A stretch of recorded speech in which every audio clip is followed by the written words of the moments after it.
I recently received a call from a mom who was looking for an advocate to help her get her son transferred from one hospital to another. He was in the ICU and she felt like he was not getting appropriate care. Among other things, she told me that she had been there one evening and had placed a cool wash rag on his head. When she came back the next evening, 24 hours later, the same washcloth was there on his head, dry and stuck.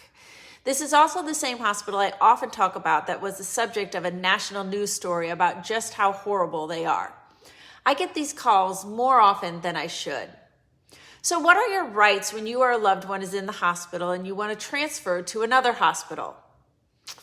It's actually not as simple or as easy as you might expect.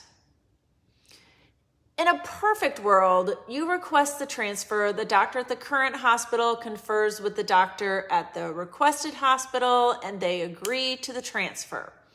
Insurance then gets involved and agrees to the transportation. The case managers work together, and your loved one is moved from one hospital to the other. How often do we live in a perfect world? So, what are your rights? You have the right to safe, appropriate care, and you have the right to request a transfer.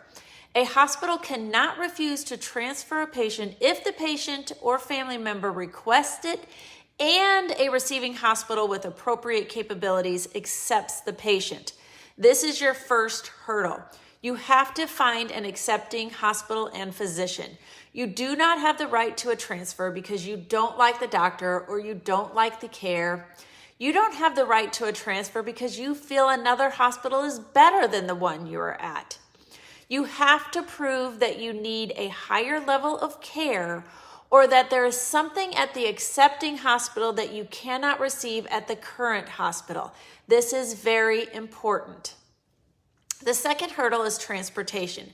If you found a receiving hospital, but insurance doesn't believe there's a medical necessity for the transfer, meaning they think you're getting the same level of care at the new hospital, they can deny covering the transportation even if you have an accepting hospital. As you can imagine, getting from hospital A to hospital B can be extremely pricey. So what do?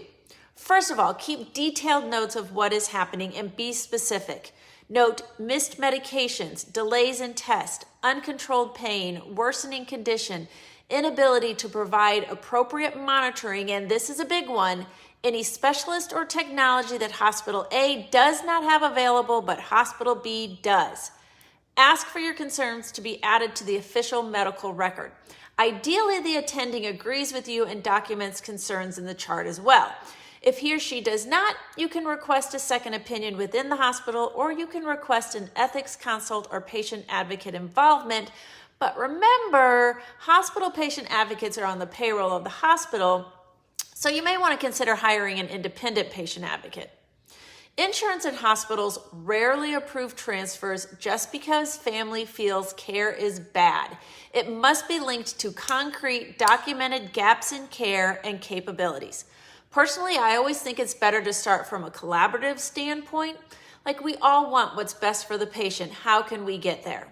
That being said, don't be afraid to stand up for what you believe your loved one needs. Know your rights and document, document, document. Next in our series of hospital rights, we're going to look at unsafe discharges. What are your rights if you feel a loved one's discharge is unsafe? Little teaser, time is of the essence. If you want to learn more about our healthcare system and insurance, please follow along. Have a question, drop it below, and we'll do our best to answer it or at least point you in the right direction.